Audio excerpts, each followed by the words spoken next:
السلام علیکم، اپنے آپ کو ہلاکت میں نہ ڈالو۔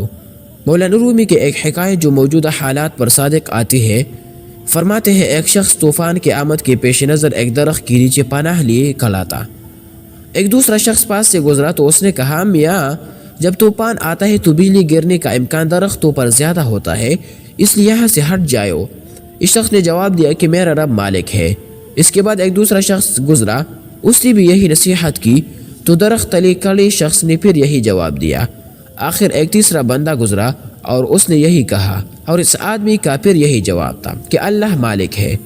غرض طوفان آیا، بجلی گری اور وہ آدمی فوت ہو گیا۔ یہ سارا منظر جو ایک بندے خدا دیکھ چکا تھا، اس نے کہا کہ اس بندے کا تو اللہ پر اس قدر ایمان تھا، خدا نے اس کو کیوں نہ بچایا۔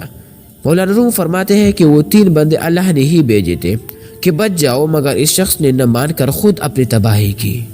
ہمیں موجودہ حالات میں مولانا رومی کی حکایت سے سبق سیکھ کر عبرت حاصل کرنی چاہیے اور ان مسلمانوں کی بات مان لینی چاہیے جو آپ کو کورونا وائرس کے خطروں سے بار بار آگاہ کر رہے ہیں۔